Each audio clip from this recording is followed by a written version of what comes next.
Un jour, bien-aimé de Dieu,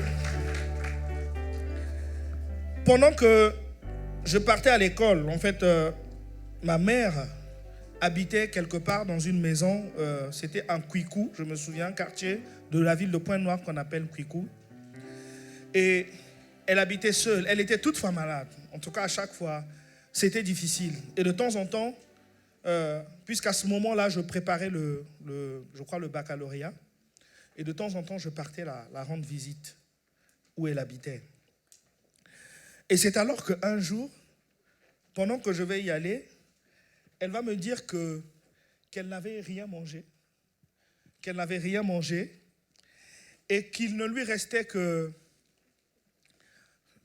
je crois, elle avait fait préparer une omelette, et donc elle attendait une certaine heure pour pouvoir manger cette omelette, donc après, elle devait mourir de faim, parce qu'elle n'avait plus rien. Et moi, je me trouvais un peu comme dans l'incapacité, justement, d'agir ou de faire quelque chose, parce que je partais à l'école, j'étais écolier, je n'avais rien. Et ce jour-là, j'ai entendu vraiment le Seigneur me parler.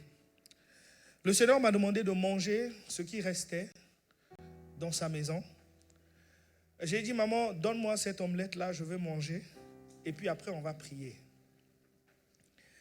Et vraiment, ce jour-là, je pense que j'étais conduit par le Saint-Esprit de Dieu.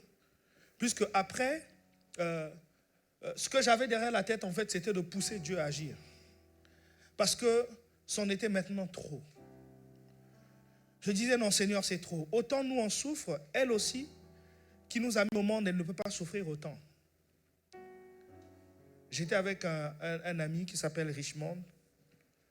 C'est lui qui m'avait gagné au Seigneur, le frère Richmond, que je salue aussi par la grâce de Dieu. Et bien aimé, ce jour-là, j'ai mangé donc, ce que l'omelette de maman. Et puis après, j'ai prié pour elle. J'étais déjà en Christ et je suis parti. Je n'ai pas cherché à l'appeler non plus, mais je crois 2 ou 3 jours après, je suis repassé par là. Elle me dit, mais Dieu est grand, parce que le jour où tu es passé, tout de suite après toi, on a un tonton qui s'appelle tonton Robic. C'est un grand couturier à Pointe-Noire, un couturier vraiment de nom. Non, mais il y a tonton Robic qui était passé juste après toi et qui m'a laissé de quoi vivre pour au moins tout le mois. Alléluia. Bien-aimés, cet après-midi, je voulais vous dire que Dieu n'abandonne pas ses enfants. Autant que tu sers le Seigneur avec détermination, ou peut-être que tu es là, ici présent, et tu es fatigué, je veux te dire que le Seigneur n'abandonne jamais ses enfants. Nous n'avons qu'une seule responsabilité, n'avons qu'une seule part à faire, mais que c'est celle de croire. Alléluia. Parce que dans le royaume de Dieu, et c'est ce que je veux vous enseigner tout à l'heure, en quelques minutes, les règles ou la façon d'apprécier, n'est-ce pas, la vie ou les circonstances, ou la façon de juger les circonstances, ne sont pas les mêmes dans le monde que dans le royaume de Dieu. Alléluia. Tel que nous voyons les choses dans le monde, ce n'est pas de cette manière que nous devons voir les choses dans le royaume de Dieu. Et le thème de mon message de cet après-midi, c'est « Jusqu'à quand dormiriez-vous » Nous sommes le troupeau de son pâturage. Et nous allons ouvrir nos Bibles dans le livre des psaumes. Le psaume 95, on va lire le verset 7. Et après, nous lirons aussi le psaume 82, le verset 4 à 7. La Bible dit au psaume 95, le verset 7,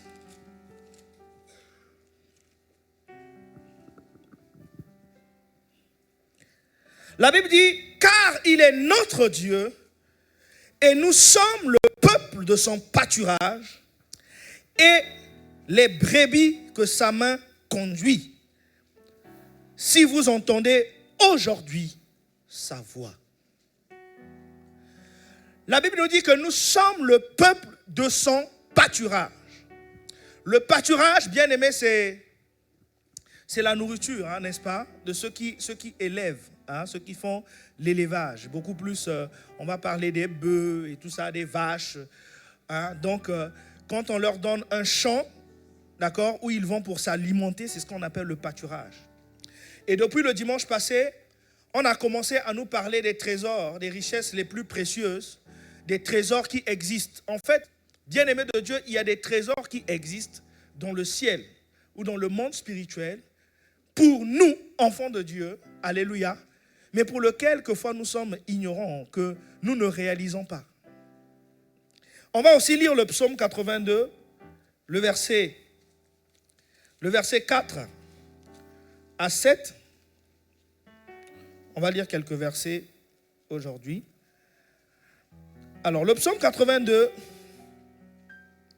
la Bible dit ceci.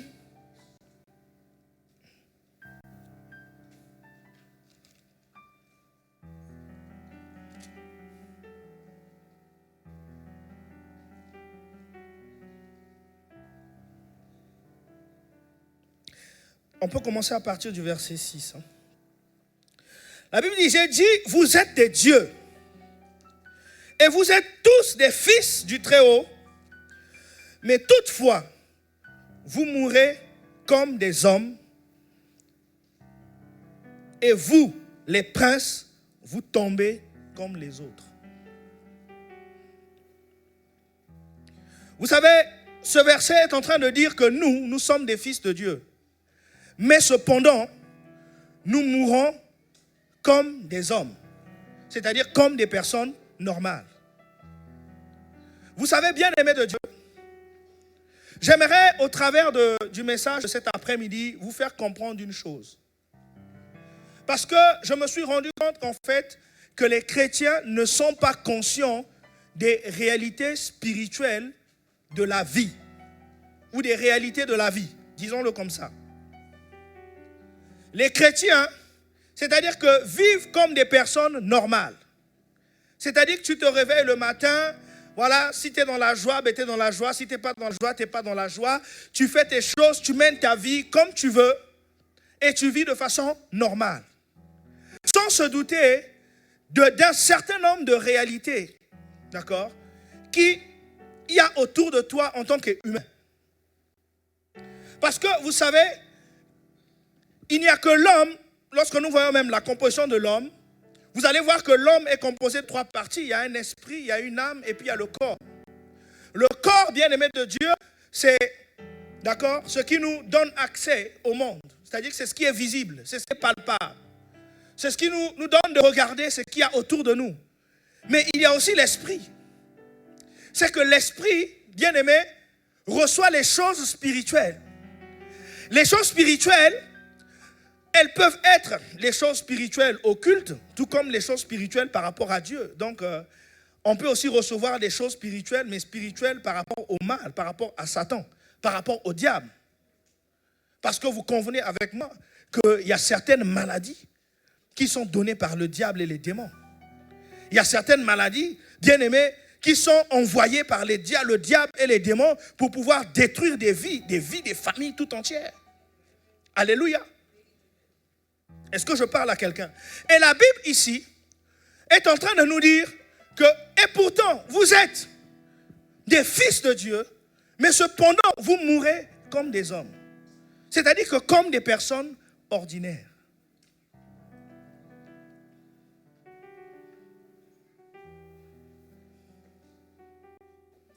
Il y a effectivement des trésors, dis avec moi des trésors, qui sont cachés.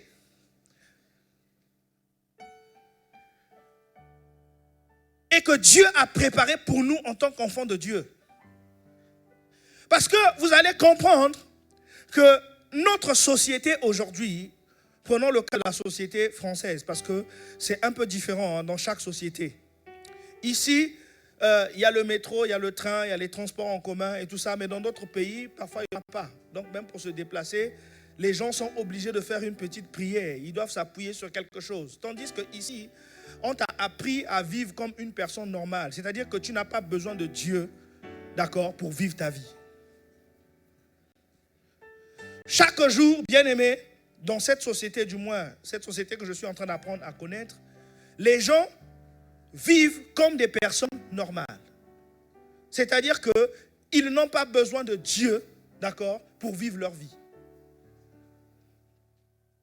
Et la Bible dit, cependant, vous mourrez comme des hommes.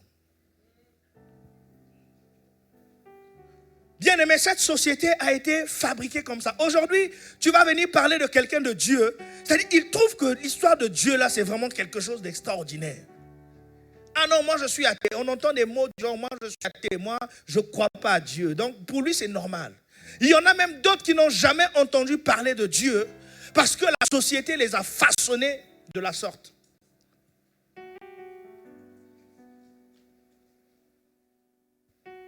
Est-ce que je parle à quelqu'un? Ils vont vous parler d'État laïque. Ah, nous, notre État, c'est un État qui est laïque. C'est-à-dire que on n'a pas besoin de parler de la religion parce que la religion, c'est un poison. Il y a des endroits où tu ne peux pas parler de Dieu. Il faut être neutre. Mais bien aimé de Dieu, ce que je veux vous dire aujourd'hui, c'est que vous ne savez pas qu'eux-mêmes, c'est des grands pratiquants dans le monde spirituel. C'est-à-dire, ils vous font croire du haut de tout le monde que c'est des personnes qui n'ont pas besoin de Dieu. C'est des personnes qui sont là, qui réfléchissent. Mais lorsque vous allez dans leurs obédiences, lorsque vous allez dans leurs réunions, vous allez voir qu'ils posent des actes spirituels. Là-bas, dans leur loge, ils font des sacrifices.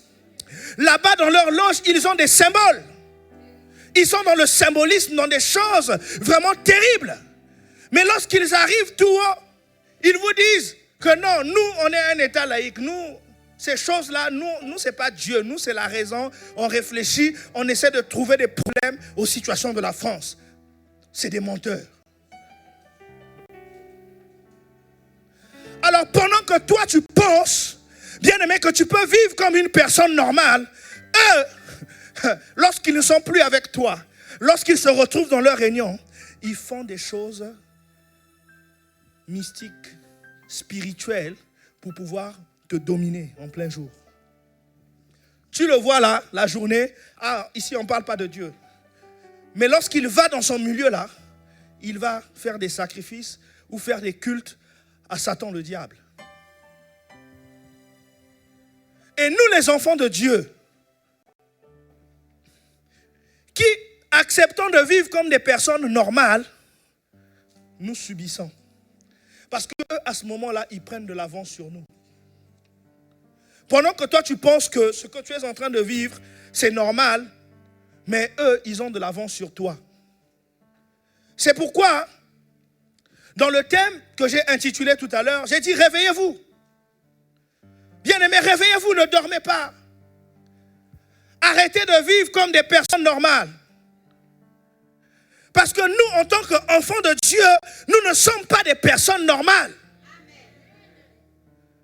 La Bible dit, vous êtes des fils de Dieu, mais cependant, vous mourrez comme des hommes. Cependant, la maladie est à votre portée. Cependant, on vous parle aujourd'hui d'un certain Jupitérien. Je dis son nom, je pense que vous savez de qui je parle. Il est venu de Jupiter, il pense que c'est lui qui va régler les problèmes des vies des gens. Qu'on arrête ces choses, bien-aimés de Dieu. La Bible dit, il n'y a de salut en aucun autre qu'en Jésus-Christ de Nazareth. Le salut ne peut pas venir d'un homme. Le salut de cette nation ne peut pas venir d'un homme. Mais le salut vient de Jésus-Christ de Nazareth, qui sauve, qui délivre, qui restaure. Alléluia. Vous allez voir que tout leur discours, ils vont le focaliser sur le bien-être des gens. Ils essaient de voir comment travailler pour améliorer. De sorte que vous êtes tous focus vers les problèmes de société et vous subissez cela.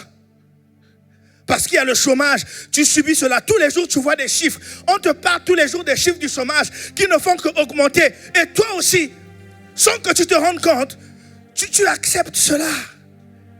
Alléluia. Parce qu'il y a le chômage, moi aussi, je n'ai pas de travail. Mais nous avons vu tout à l'heure, dans les témoignages, pendant qu'il y a le chômage qui augmente, il y a des personnes à qui Dieu donne le travail. Alléluia.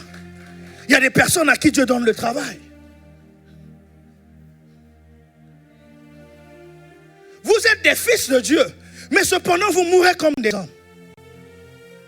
Bien-aimés, réveillons-nous et prenons conscience que notre champ d'action, ce n'est pas dans le monde du normal, mais c'est dans le surnaturel.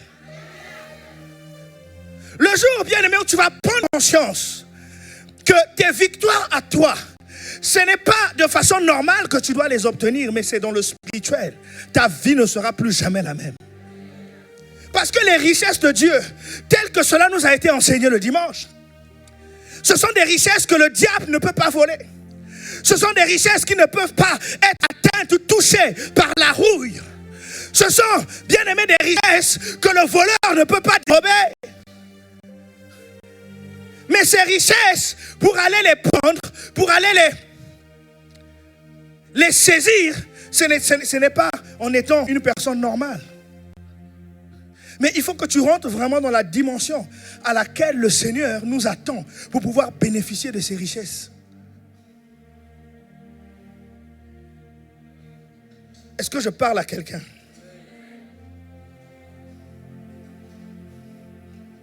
Dans le verset de Matthieu 6 qui avait été donné, en ce qui concerne les trésors que le Seigneur nous réserve. Le mot trésor ici, lorsque vous lisez en grec, ça veut dire thésauros. Thésauros, c'est quelque chose qui a été préparé d'avance. C'est quelque chose qui a été mis comme dans un coffre et qu'on a gardé, qu'on a préservé, qu'on a mis dans un endroit qui est très précieux. Il y a des richesses, bien-aimés de Dieu, que le Seigneur nous a réservées et qu'il a mis quelque part de très précieux. La Bible ne dit-elle pas qu'on ne donne pas des perles au pourceau? On ne donne pas des perles au pourceau. Pourquoi? Parce que justement, les perles, on les donne à une catégorie de personnes. Parce que la Bible dit, si tu donnes les perles à un pourceau, si tu le nettoies là, il va aller se vautrer dans la boue. Arrêtons donc d'être des personnes normales. Je vais vous dire une chose. La Bible dit dans le livre de Romains 20, Romains 8 à partir du verset 20, Romains 8, 20, si on peut l'afficher, nous allons le lire. Romains 8, 20, que le monde a été soumis à la vanité. Le monde a été soumis à la vanité. C'est-à-dire que les personnes normales, c'est-à-dire que les personnes qui meurent, comme nous l'avons lu dans le livre de Psaume 82, à partir du verset 7, vous êtes des fils de Dieu, mais cependant vous mourrez comme des hommes. Ces personnes-là, c'est des personnes normales. Et ces personnes normales-là, bien-aimées de Dieu, ce sont des personnes qui sont soumises à la vanité. Dis avec moi la vanité. Parce qu'en réalité, la Bible dit, car la création a été soumise à la vanité, non de son gré, mais à cause de celui qui l'a soumise. C'est quoi la vanité? La vanité, c'est la satisfaction de soi-même. Vous allez voir que lorsque la vanité est venue dans le monde, l'homme doit toujours se satisfaire à lui-même. Je prends un exemple, tout simple. C'est-à-dire que tu ne peux pas vivre ici sur la terre sans avoir faim. Tu auras toujours faim. À chaque fois, ça se renouvelle, n'est-ce pas? À chaque fois, tu auras toujours besoin d'acheter un vêtement. 2 ou 3 jours après, ah non, je vais à une autre soirée, il me faut encore un autre vêtement. Tu as une voiture, et non, cette fois-ci, je vais changer de voiture. Je vais avoir une voiture encore dernière génération, une voiture plus top. La vanité, bien aimé, c'est le caractère de ce qui est vain. C'est-à-dire de ce qui ne compte pas. De ce qui est inutile. Mais malheureusement, c'est pour ces choses inutiles que nous, les fils de Dieu, nous courons derrière. La vanité, c'est la représentation allégorique de la mort de façon permanente. Est-ce qu'on peut lire dans le livre d'Ecclésiaste, Ecclésiaste 2, le verset 11. Ecclésiaste 2, le verset 11. Si on peut l'afficher. Ecclésiaste 2, le verset 11.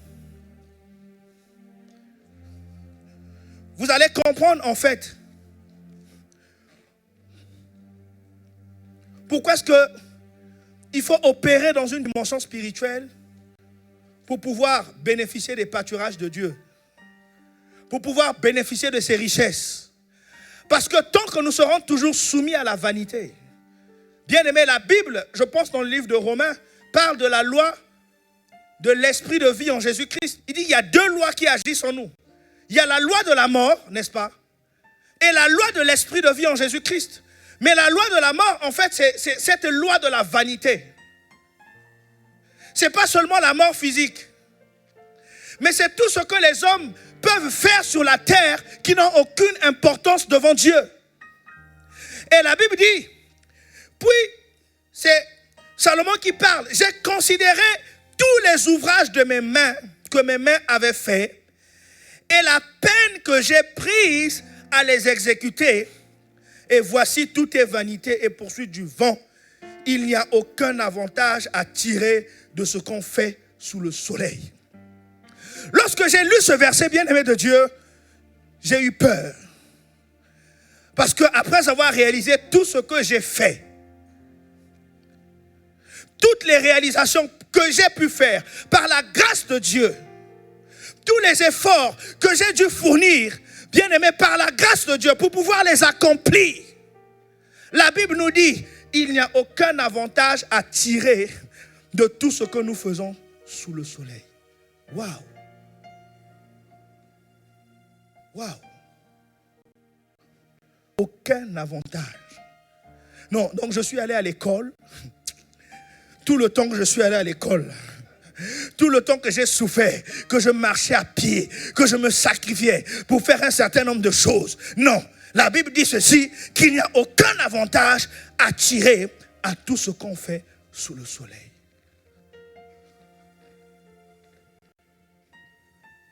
Sauf que malheureusement, nous courons vers ces choses. Alors que ce sont ces choses qui doivent courir vers nous. Nous courons vers les bénédictions. Nous courons vers les faveurs. Ah, je vais avoir une belle maison. Je vais avoir une belle voiture. Je vais avoir ceci. Je veux être comme cela. Non, ce n'est pas mauvais d'avoir des rêves. Alléluia. Je ne dis pas qu'il ne faut pas rêver. Ce n'est pas ce que j'ai dit. Mais je suis seulement en train de vous faire comprendre que le monde, quand l'homme, Adam et Ève, a péché, la Bible dit que le monde a été soumis à la vanité. C'est-à-dire que tout ce qu'on peut faire sur la terre devient vil et sans importance pour Dieu. Et la loi de la vanité, c'est la loi de la mort. C'est-à-dire qu'à chaque fois que tu vas courir derrière les richesses de ce monde, tu es en train de courir vers ta perte. Parce qu'on a vu des gens qui ont perdu leur maison, telles que dans nos pays où il y a souvent des guerres. Mais à cause de la maison qu'il a perdue, qu'on a pillée, il fait un AVC, il meurt.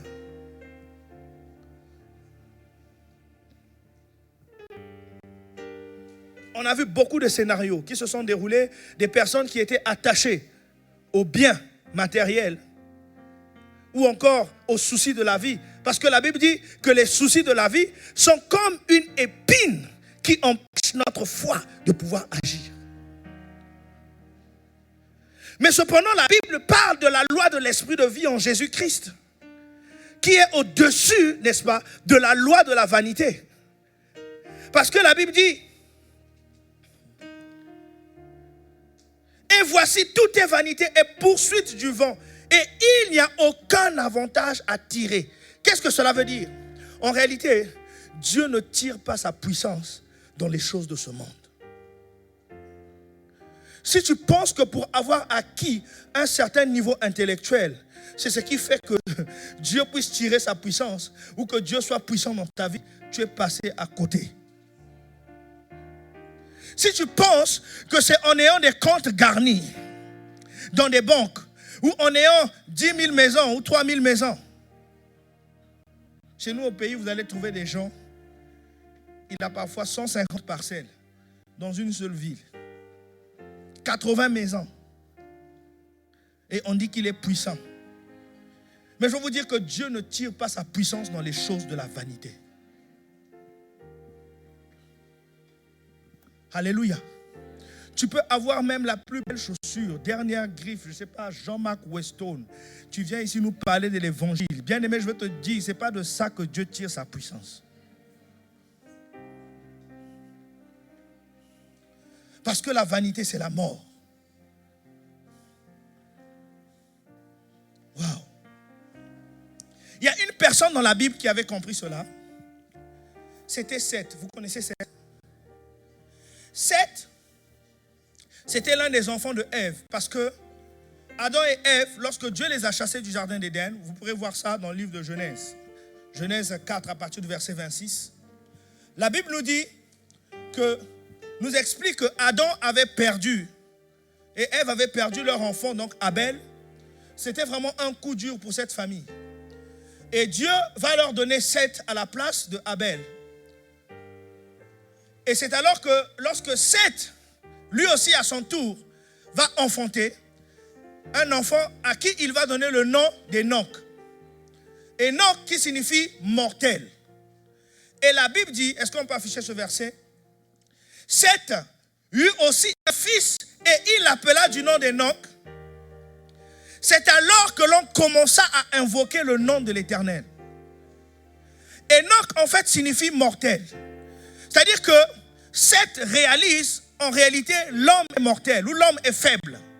C'est-à-dire que tout ce qu'il peut faire sur la terre, bien aimé, ça finit toujours par passer. L'homme est vanité. L'homme est poussière. Donc ici, Seth est en train de reconnaître sa misère. D'accord? Et la Bible dit, il donne donc à l'enfant le nom d'Enoch qui signifie mortel. C'est-à-dire que l'homme n'est rien en quelque sorte. Et la Bible dit, c'est alors que l'on commença à invoquer le nom de l'Éternel. Voyez l'origine de la prière. C'est dans ce verset. Pourquoi nous prions? Pourquoi nous devons opérer dans le surnaturel pour avoir accès aux richesses de Dieu? Parce que le monde a été soumis à la vanité. Mais simplement parce que l'homme, par lui-même, ne peut rien. Et Seth l'avait compris. Et la Bible dit, c'est alors que l'on commença à invoquer le nom de l'Éternel. C'est alors que l'on commença à prier. Mais sauf que, bien aimé de Dieu, la société nous a tellement formatés qu'on peut vivre comme des gens normaux. Qu'aujourd'hui, ils font tout pour que nos cœurs soient détournés de Dieu. C'est-à-dire que tout est fait pour que ton cœur soit détourné de Dieu. Il y a des gens dans ce pays qui ont besoin de savoir qu'il y a un Dieu qui existe. Et qui est capable, bien aimé, de sauver, qui est capable de délivrer, qui est capable d'enlever la dépression, qui est capable d'enlever les soucis, qui est capable de changer les circonstances. Peuple de France, tournez vos regards vers Dieu. Je pense avoir déjà expliqué l'histoire du coiffeur. Il y avait un jour un coiffeur, bien aimé de Dieu. Il était en train de coiffer un monsieur qui disait que vraiment Dieu n'existe pas. Et le coiffeur était chrétien. Et le coiffeur dit, mais moi, je suis chrétien, je prie, dit, ah non, Dieu n'existe pas. Parce que si Dieu existait, toutes les souffrances que nous vivons aujourd'hui, il n'y en aurait pas. L'État islamique, les bombes qui explosent à gauche à droite, les innocents qui subissent, les maladies qui sévissent à gauche à droite. Non, Dieu n'existe pas. Moi, cette affaire de Dieu là, non, non, non. Et les arguments étaient tellement pertinents que le monsieur n'arrivait pas à lui démontrer en fait que Dieu existe. Et lorsqu'il a fini de coiffer, donc le jeune homme, la personne qui était athée, elle est partie, elle est sortie. Et quelques minutes après, le coiffeur voit un monsieur qui avait beaucoup de cheveux qui marchait dans la rue. Et du coup, il a eu une inspiration et il appelle le monsieur qu'il était en train de coiffer. Il dit, mon frère, viens. Moi, je veux te dire aussi que les coiffeurs n'existent pas. Il dit, oh, mais comment ça les coiffeurs n'existent pas? Il dit, non, mais les coiffeurs, mais toi tu m'as coiffé. Il dit, mais oui, mais c'est la même chose. Regarde ce monsieur là-bas. Il a beaucoup de cheveux. Mais pourquoi il ne va pas chez le coiffeur? Et le monsieur lui a dit, mais pour la simple raison il a choisi de ne pas aller chez le coiffeur pour coiffer ses cheveux. Alléluia. C'est la même chose avec Jésus. Si tu ne viens pas à lui, tu ne sauras pas qu'il existe.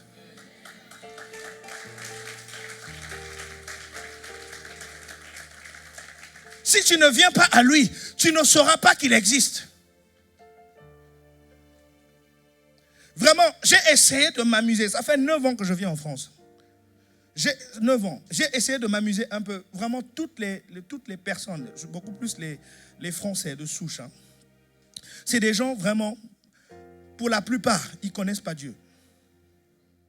C'est-à-dire qu'ils vivent comme des personnes normales. C'est-à-dire qu'ils sont là sous le soleil comme des personnes normales. C'est-à-dire qu'il a la dépression, mais pour lui, il trouve que c'est normal.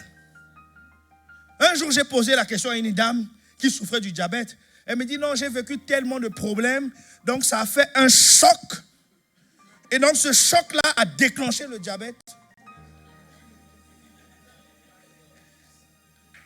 J'ai dit, si tu savais que Jésus sauve et guérit, et Jésus peut te délivrer et peut te guérir de ce diabète.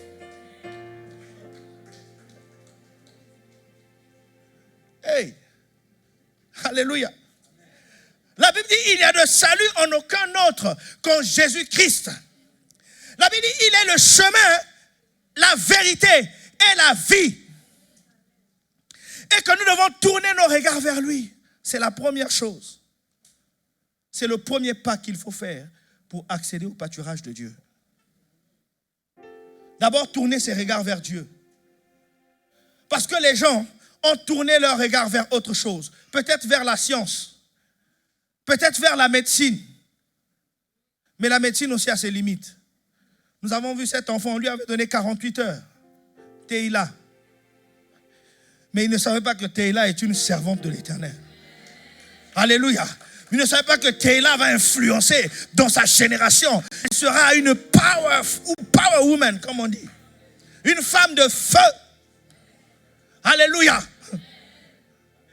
Mais les médecins l'ont limitée. Parce que justement, la vanité, c'est les limites. Lorsque tu cours vers les choses vaines, tu es en train de limiter ta vie. Tes richesses à toi, c'est dans le spirituel que tu dois aller les chercher. Et la première étape, ou la première chose que tu dois savoir, bien-aimé de Dieu, pour aller chercher ces richesses, c'est que tu dois être en Jésus-Christ de Nazareth. Parce qu'en dehors de Christ, tu ne peux pas bénéficier de ça. Il a dit, je suis le chemin, la vérité et la vie. C'est-à-dire que nul ne peut accéder à ces richesses sans passer par moi. Alléluia. C'est pourquoi Jésus doit être annoncé dans ce pays. Jésus doit être annoncé dans cette nation. Jésus doit être annoncé dans nos familles. Parce qu'il est le chemin, la vérité et la vie. La Bible dit, vous êtes des fils de Dieu, mais cependant vous mourrez comme des hommes. Mais moi je sais, c'est dans la Bible où on a dit que notre vie est cachée en Jésus-Christ. Alléluia. Lorsque les démons viennent, lorsque les sorciers viennent, ce n'est pas moi qu'ils voient, mais ils voient d'abord Jésus-Christ de Nazareth. Alléluia. Alléluia. Dans le royaume de Dieu, les règles sont différentes comme dans le monde. La Bible dit dans le livre d'Ecclésiaste 9 au verset 11, la Bible dit que la guerre, ce n'est pas pour les guerriers. Je fais une traduction littérale. La guerre n'est pas pour les personnes agiles. Ni la richesse pour les personnes intelligentes. Mais cependant, dans le monde, on nous a dit que pour accéder à certaines richesses, tu dois être super intelligent. Pas plus tard qu'il y a quelques jours, je suivais un discours du Jupitérien. Ils ont mis en place ce qu'ils appellent le passeport talent. C'est-à-dire que quand tu es talentueux là, à ce moment-là, tu reçois des facilités. Parce que on estime que voilà, tu vas développer une start-up et que voilà, tu auras des facilités pour avoir les papiers. En plus de ça, facilité, voilà, d'attirer des investisseurs pour qu'on te finance, pour qu'on t'aide. Mais sur la base de quels critères? Critères, d'accord, il faut être intelligent. Ce qu'on dit passeport talent. Alléluia. Aujourd'hui dans le monde, effectivement, toi tu ne peux pas aller combattre en Syrie si tu n'es pas un guerrier. Tu dois avoir reçu une formation militaire. Mais dans le royaume de Dieu, la Bible dit, j'ai encore vu sous le soleil que la course n'est pas pour les agiles. C'est-à-dire que Usain Bolt, c'est quelqu'un qui est agile. C'est quelqu'un qui court et qui fait des records. Ça, c'est dans le monde. Mais dans le royaume de Dieu, la Bible dit que la course n'est pas pour les agiles. Même celui qui n'est pas agile peut gagner des victoires. Alléluia. Est-ce que je parle à quelqu'un? La Bible dit, j'ai encore vu sous le soleil ni la guerre aux vaillants. C'est-à-dire que tu n'as pas besoin d'avoir fait une formation militaire pour remporter des guerres. Alléluia. Parce qu'il est écrit dans la parole de Dieu. Si l'on t'attaque, Ésaïe 54, verset 15, si l'on t'attaque, cela ne viendra pas de moi. D'ailleurs, quiconque t'attaquera succombera devant toi. Tel est l'héritage que je réserve à mes fils bien-aimés. Hey! Alléluia. On a dit, ni le pain aux sages. On dit souvent ceux qui ont réussi dans la vie, c'est ceux qui ont été sages. C'est ceux qui ont été sages. Ceux-là qui ne fouillaient pas l'école, qui ne séchaient pas les cours. Alléluia.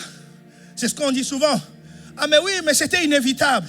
Il était tellement sérieux à l'école que vraiment la réussite était évidente. Mais je vous dis une chose, bien-aimée de Dieu. Dans le royaume de Dieu, ça ne fonctionne pas de cette manière. La Bible dit, ni le pain aux sages. Même toi qui as raté ta vie, même toi, bien-aimé, tu penses que tu as perdu du temps. Tu penses que, voilà, ton avenir c'est terminé. Tu penses que tu es fini. Je vais te dire aujourd'hui, alléluia, lorsque tu es en Jésus-Christ de Nazareth, lorsque tu es dans le royaume de Dieu, quel que soit l'aboutissement, quel que soit le niveau auquel tu te trouves, la Bible dit, il est le réparateur des brèches. Vous voyez que les lois du royaume ne sont pas les mêmes, bien-aimés, que celles qu'on trouve dans le monde. Le mode opératoire de Dieu n'est pas le mode opératoire des hommes. La Bible dit, ni la faveur aux savants. Ce que je parlais tout à l'heure de passeport talent. On leur fait des faveurs parce qu'ils sont intelligents. Alléluia. Mais je veux te dire à toi, même si tu n'es pas intelligent, même si tu n'as pas été brillant à l'école, Dieu est capable de te prendre de la poussière et de te faire asseoir auprès des grands. Alléluia. Mais seulement, il faut que tu sois dans le royaume de Dieu. Il faut que Jésus soit devant. Il faut que tu reçoives Jésus. Toi qui n'as pas encore reçu Jésus dans ta vie, toi qui m'écoutes, tu es présent ici, tu m'écoutes à la télé, je veux te dire ce matin que c'est Jésus qui est le chemin, la vérité et la vie. Le salut ne vient pas d'un homme, le salut ne vient pas d'une personne, mais le salut vient de Jésus-Christ. Il est capable de te guérir de ta maladie. La Bible déclare à la croix, il s'est chargé de nos infirmités. À la croix, il a porté nos maladies. Oh, yekarama sotoroboshite. Yes. Comment elle s'appelle ma soeur? Odile, c'est ça? Je parle à Odile. Alléluia. Tu te lèveras, tu marcheras. Tu annonceras l'évangile. Tu prêcheras la parole de Dieu. Yes. Oui, tu te lèveras. Alléluia. Merci Seigneur. Tu parleras de Dieu. Tu annonceras l'évangile. Tu emmèneras beaucoup de gens. L'Éternel n'a pas permis que tu meures parce qu'il voulait simplement te faire comprendre qu'il existe. Il te connaissait. Depuis que tu étais dans le ventre de ta mère, il t'avait déjà choisi. Peu importe ce que tu as vécu aujourd'hui, peu importe les circonstances actuelles, la Bible déclare ni le présent, ni l'avenir, ni les choses, les puissances, les dominations, les principautés ne nous sépareront de l'amour de Christ. Rien de toutes ces choses, même pas les circonstances présentes, parce que l'Éternel, c'est lui qui t'a appelé et c'est lui qui t'a choisi. Gloire à Dieu. Le salut est gratuit.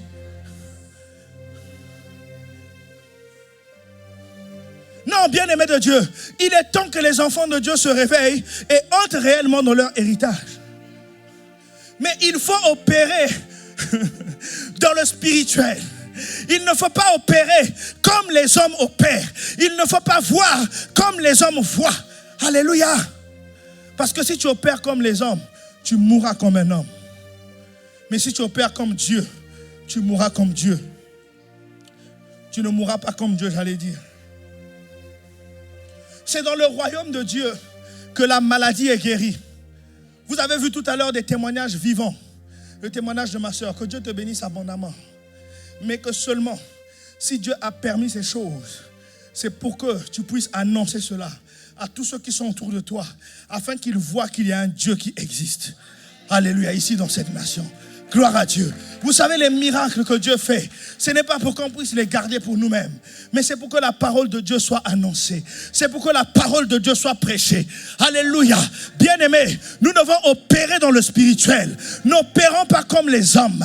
Ne marchons pas comme les hommes. Eux, ils vont vous tromper. Ils vont vous dire qu'ils sont laïcs, mais dans leurs séances, dans leurs réunions, ils vous disent qu'ils font que des débats, alors que là-bas il y a des symboles, alors que là-bas il y a des sacrifices. Eux, ils opèrent dans le spirituel pour pouvoir vous dominer. Alors nous les enfants de Dieu, il faut qu'on se réveille maintenant.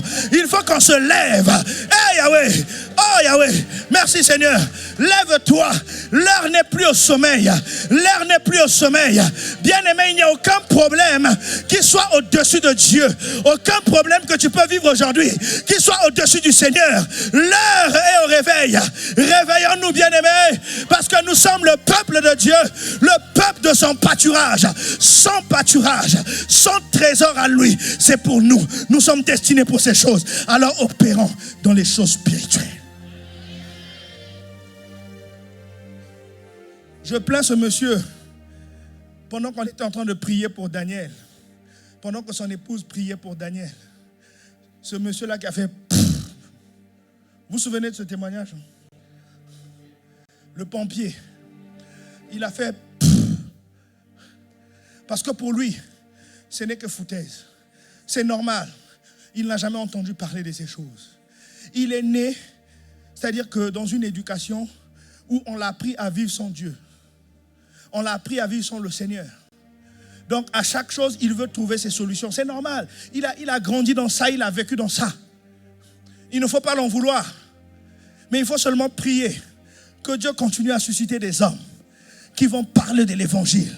Il y a un Dieu qui existe, bien-aimé. Dieu veut atteindre le plus grand nombre de personnes. Mais ça ne passera pas par une pierre, mais ça passera par toi et moi. Au nom de Jésus-Christ.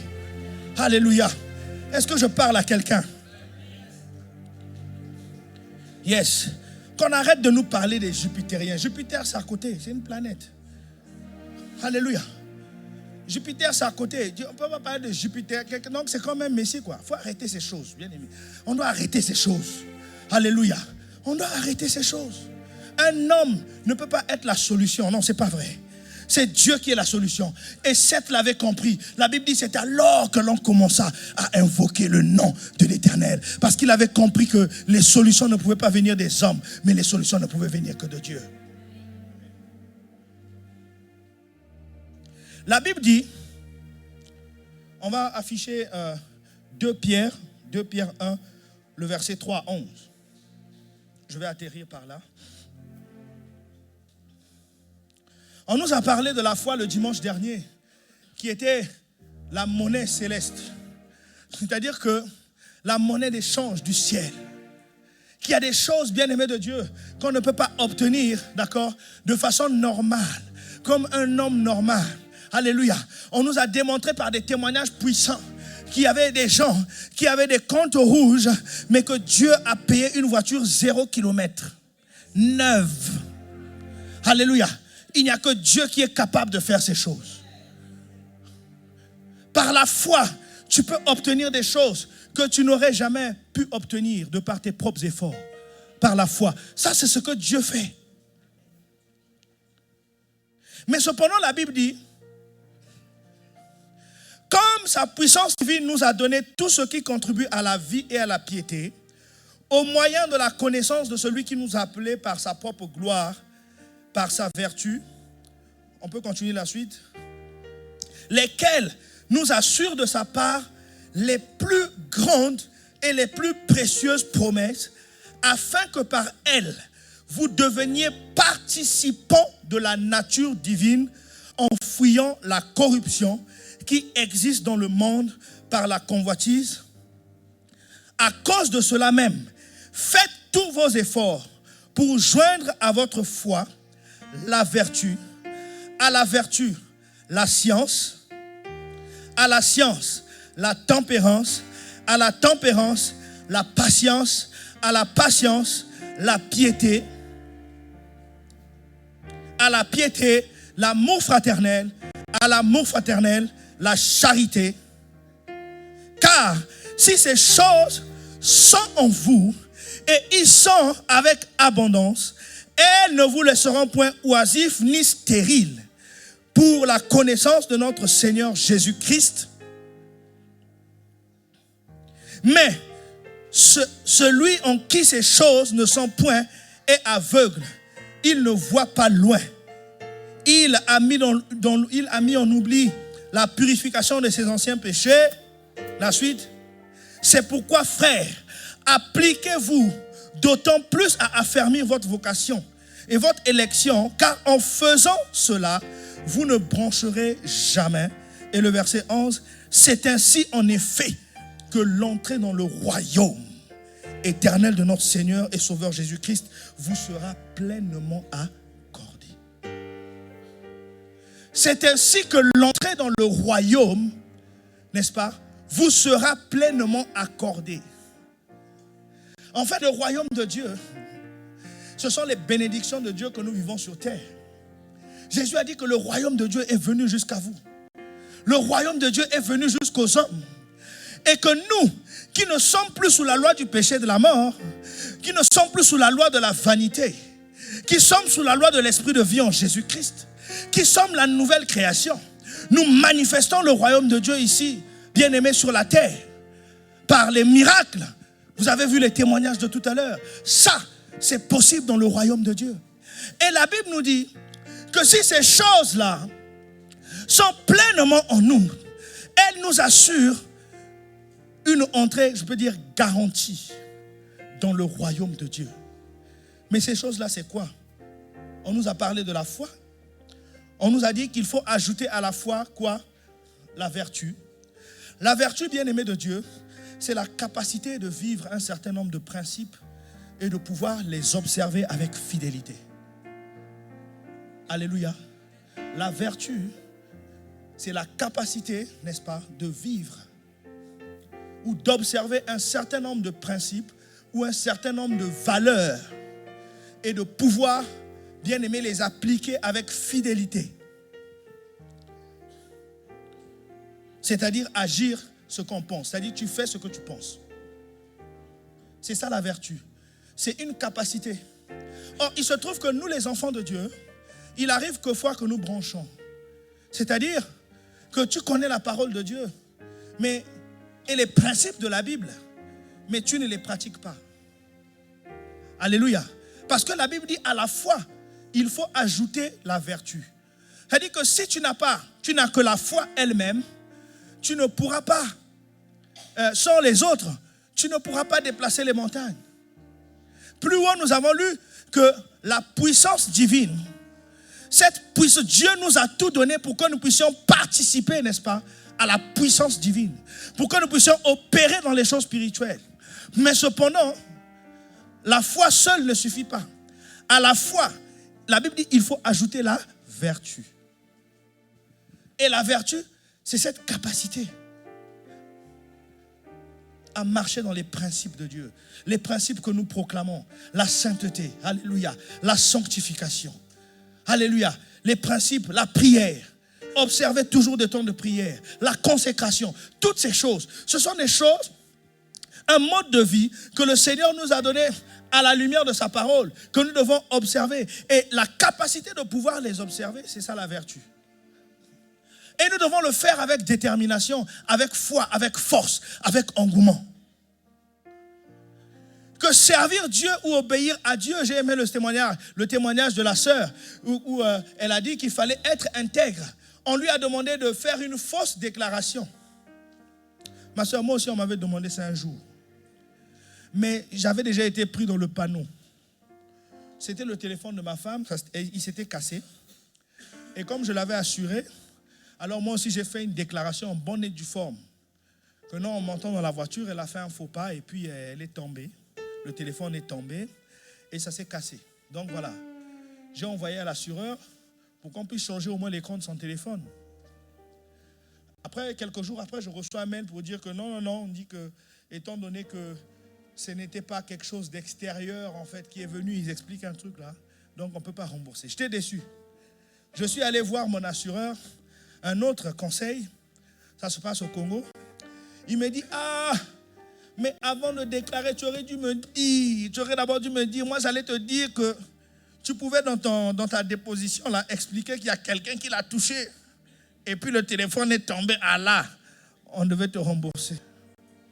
J'ai dit merci Seigneur de m'avoir épargné déjà parce que si je l'avais su avant, peut-être que je serais tombé dans le panneau. Voyez? Donc cette capacité à marcher dans l'intégrité, même pour des petites choses.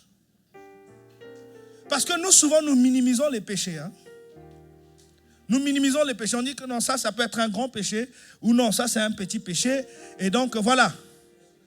Donc, un chrétien, aujourd'hui, trouverait normal de faire une fausse déposition parce qu'il veut se faire rembourser. Alléluia. Amen, amen. Il y a ce qu'on appelle aujourd'hui, j'aurai l'occasion de vous en parler un jour, les demi-vérités. Dis avec moi, demi-vérités. Mais frère, tu devais déjà être au rendez-vous. Tu devais déjà être là. Moi, je suis là, ça fait déjà 10 minutes. Non, je suis en route. Alors qu'il n'est pas encore en route, il est encore en train d'arranger son sac. Pour lui, ça, c'est être en route. Mais il arrange son sac. Il est en train d'arranger son sac. Mais il dit, non, je suis en route. Et dans sa conscience, il se dit, non, mais j'ai déjà commencé à partir. Mais en fait, tu n'es pas encore en route. C'est les demi-vérités. Arrêtons avec les demi-vérités là. Alléluia. Parce qu'il n'y a pas petit mensonge, il n'y a pas grand mensonge. Il n'y a que mensonge qui existe. Alléluia. Et lorsque ces choses ne sont pas observées, parce que vous savez que le péché vient affaiblir la puissance de Dieu de se manifester. Puisque pour opérer dans le monde spirituel, la vertu, elle est très importante, elle a sa place, parce que ça exige une certaine discipline. Si tu n'es pas discipliné dans ta vie de tous les jours, dans ta vie spirituelle, bien-aimé de Dieu, tu ne pourras pas accéder aux choses de Dieu. Ce n'est pas vrai. Vous allez voir que même les personnes occultes, ils sont souvent très disciplinés. Pour se réveiller, c'est d'abord le pied droit qui doit toucher le sol. Pour descendre de son lit, c'est d'abord le pied droit. S'il descend par le pied gauche, donc vraiment, il aura la malchance dans la journée. Mais ce sont des choses que vous allez voir qu'ils observent, mais vraiment avec fidélité. Et c'est pareil dans le royaume de Dieu. Lorsque tu n'es pas discipliné, tu n'as pas de vertu, il te sera difficile d'accéder au pâturage de Dieu. C'est pourquoi la foi seule ne suffit pas. Puisque tout le monde va te dire que je crois en Dieu. N'est-ce pas? Tous ici, nous croyons en Dieu, n'est-ce pas? Tout le monde te dira, je crois en Dieu. Même parfois, celui que tu évangélises pour la première fois, il va te dire, moi j'ai la foi, moi je crois. Effectivement, il croit. Il a la foi. Mais il n'a pas tout le reste qu'on va citer. La vertu, par exemple. Alléluia. La Bible dit, ajouter à la foi la prière. Plutôt dans la connaissance, j'allais dire. En fait, dans mes notes, je mettais les éléments, en fait, qui font, n'est-ce pas, qui font partie de la vertu. C'est la discipline spirituelle. Donc, vous devez avoir une vie de prière. Alléluia. Vous devez avoir des temps personnels de méditation de la parole. Vous devez accorder de l'importance dans votre programme, dans votre planning, pour les choses qui concernent la nourriture de votre âme. Alléluia. Ce sont des choses qu'il faut considérer. Ce sont des choses qu'il faut avoir. C'est très important. Parce que je vais vous faire une vérité. Vous savez, lorsque le monde avait été soumis à la vanité, quand le Seigneur va déclarer des paroles sur la femme, Genèse 3, verset 26, à partir du verset 26, je crois. Lorsque Dieu va proclamer des paroles à la femme, il va lui dire que tu écraseras la tête du serpent, d'accord? Et on nous dit que l'image de la femme, en fait, c'était l'image de l'Église. Tu écraseras la tête du serpent, mais le serpent te mordra le talon, te blessera le talon. Vous savez quel est le rôle du talon? Docteur Grégory est là. Il n'est pas là aujourd'hui. Il travaille aujourd'hui. Vous avez le talon, bien-aimé de Dieu. Lorsque tu es blessé au talon, tu ne peux pas marcher. Pourquoi? Parce que pour te permettre de marcher, en posant le pied, tout le poids, toute l'énergie, d'accord, du corps vient se concentrer dans le talon. Et c'est cette énergie qui te permet de soulever le pied et avancer. Donc le talon, en fait, il concentre en fait toute l'énergie de ton corps pour pouvoir le propulser et te permettre de marcher. Alléluia. Or, dans l'église, le talon c'est quoi? Ce qui donne de l'énergie, ce qui donne de la puissance dans le royaume de Dieu. La Bible dit que la prière fervente du juste a une forte efficacité. C'est la prière. Lorsque tu n'es pas un homme de prière, c'est ça que le diable attaque. Parce que la Bible dit, il te mordra, il te blessera le talon. Les choses qui procurent la puissance dans le royaume de Dieu, c'est la parole. Lorsque tu es médiocre dans la connaissance de la parole de Dieu, une église qui est médiocre dans l'enseignement de la parole, c'est une église qui ne connaîtra pas la puissance de Dieu. C'est une église qui ne pourra pas opérer dans le surnaturel. Une église qui ne prie pas ne pourra jamais opérer dans le surnaturel. Ce n'est pas vrai. Ça fait combien de minutes que je parle? Ça fait 1 heure. Alléluia. Vous comprenez que le talon a son rôle. Ça veut dire qu'il y a des choses qu'il faut observer de façon disciplinée pour pouvoir opérer dans le monde spirituel. La prière. Et il faut être vertueux. Donc si tu sais que la prière est importante, alors sois vertueux en observant des temps de prière personnels pour ta vie. Autant que tu accordes de l'importance aux choses de la vanité, tu dois commencer à apporter aussi de l'importance aux choses spirituelles. Parce que c'est là que tu vas obtenir des victoires. Est-ce que je parle à quelqu'un? Et la Bible dit ajouter à la foi, donc à la vertu, la connaissance. Mais justement, il faut connaître. Il faut connaître la parole de Dieu. La Bible ne dit-elle pas que tout ce que vous lirez sur la terre sera lié au ciel? Ça veut dire qu'il y a réellement un lien entre nous les hommes et puis le monde spirituel. Mais ces choses, si tu ne le lis pas, si tu ne l'apprends pas dans la parole de Dieu, dans la connaissance, la recherche de la connaissance de la parole de Dieu, bien aimé, ta foi à elle seule ne suffira pas. La Bible parle de la tempérance. Une personne tempérante, c'est la maîtrise de soi. C'est une personne qui maîtrise sa volonté. Alléluia. C'est une personne qui maîtrise ses désirs. C'est-à-dire que tu n'agis pas parce que, bon, voilà, dès que c'est monté à ton cœur, là, tu fais. Dès que c'est monté à ton cœur, tu fais. À un certain moment, il faut se contrôler. Alléluia. Amen, amen. Et la Bible parle de la patience. La Bible parle de la piété. La Bible parle de l'amour fraternel. La Bible parle de la charité. Alléluia. Alléluia. Alors, je vais vous illustrer ça rapidement. J'ai besoin, rapidement, on va terminer par là. J'ai besoin de 8 personnes. 8, rapidement, vite. J'ai besoin de 8 personnes.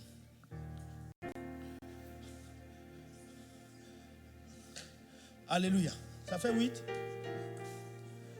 1, 2, 3, 4, 5, 6, 7. Il manque une personne. Viens. Ma soeur, là, viens. Tu seras la seule parmi les hommes. Hein? Alléluia. Alors, je veux qu'on m'emmène une chaise là. N'importe laquelle. Tiens. Ah ouais, ok.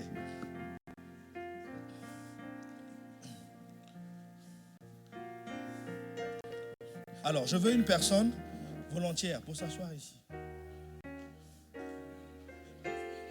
Oui, en plus des 8. Ah, ben voilà. Amen. Alors, ces 8 personnes-là, ce sont les choses que nous avons citées.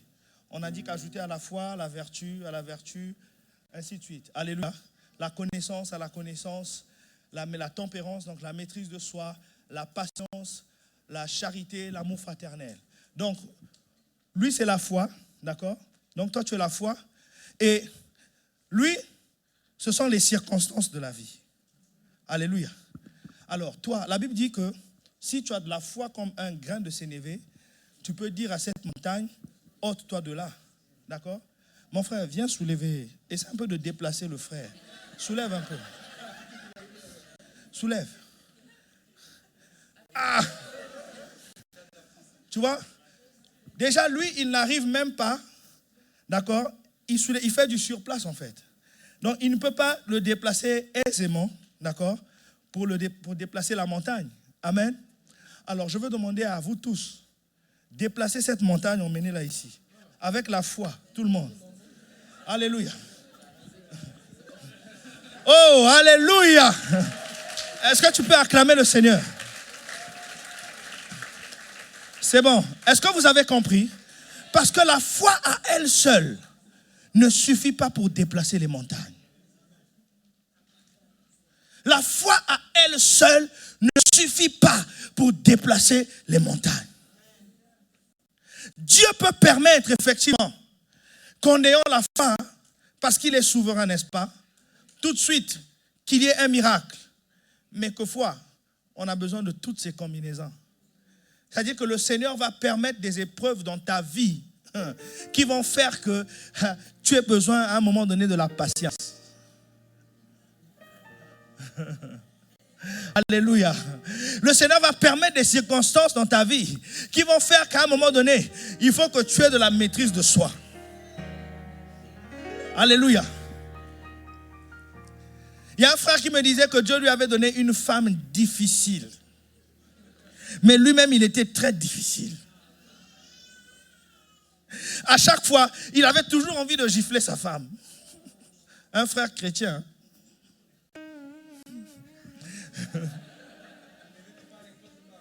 Ah.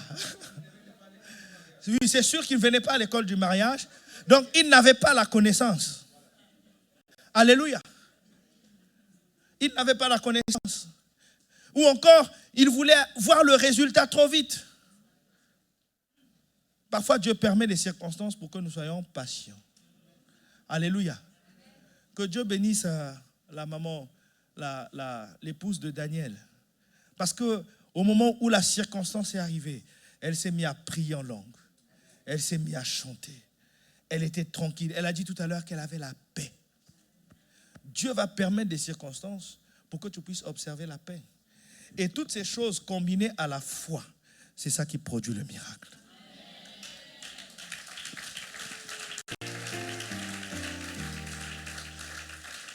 C'est pourquoi, dans 2 Pierre, le verset 11, on peut revenir au verset 11, c'est pourquoi au verset 11, il est écrit, c'est ainsi en effet que l'entrée dans le royaume éternel de notre Dieu, de notre Seigneur et Sauveur Jésus-Christ, vous sera pleinement accordée. C'est-à-dire que pour opérer dans le surnaturel de Dieu, vous devez avoir Jésus-Christ dans votre vie. Vous ne devez pas penser comme le monde pense. Parce que le royaume de Dieu, lorsqu'on a Jésus, le royaume de Dieu descend sur la terre. Le royaume de Dieu vient là où vous êtes. Alléluia. Et lorsque le royaume de Dieu est là, le mode opératoire des hommes, il est différent du mode opératoire de Dieu. La façon d'obtenir les choses n'est plus la même comme on l'obtient dans le monde. Alléluia. C'est dans le royaume de Dieu qu'on nous dit que si 2 ou 3 personnes sont assemblées en mon nom, je suis là. Alléluia. Mais là-bas, on ne dit pas ça. Là-bas, on va te dire, tu dois emmener de l'argent ou tu dois faire un sacrifice pour que Dieu se manifeste. Mais alors que nous ici, nous avons seulement besoin d'être ensemble en son nom. Et sa gloire peut éclater. Alléluia.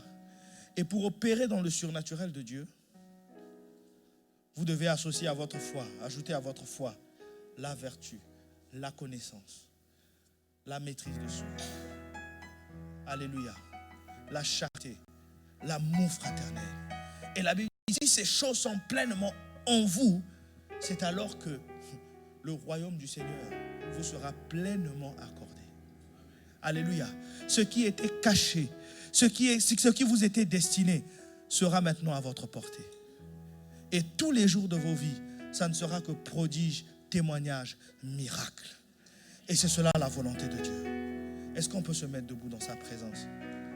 Alléluia. Nous sommes le peuple de son pâturage. Nous sommes son peuple. Il nous réserve des choses extraordinaires, des choses belles. Toi qui es là présent dans cette salle, la Bible dit qu'il a pour nous des projets de paix et non des projets de malheur.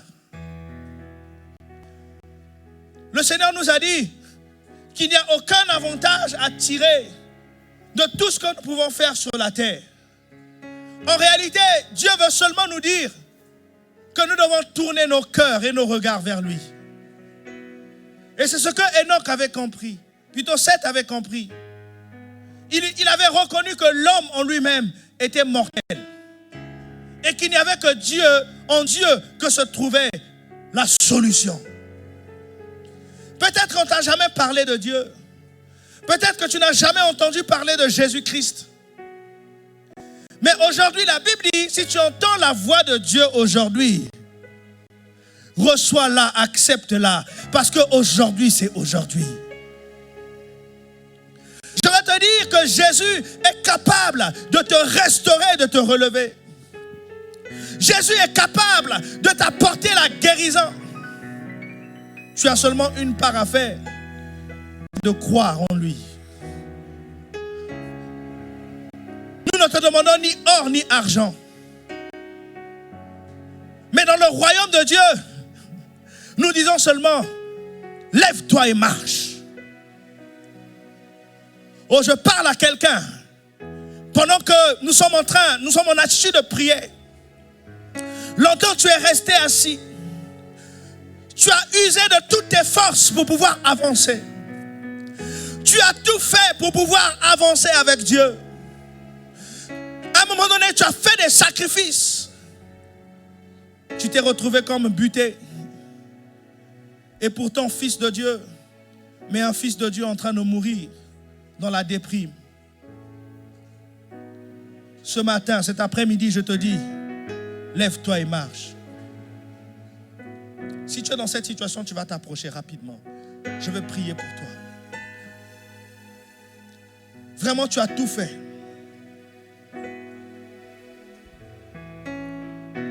Tu as tout fait dans ta vie. À un moment donné, tu t'es posé des questions de savoir si vraiment Dieu existait.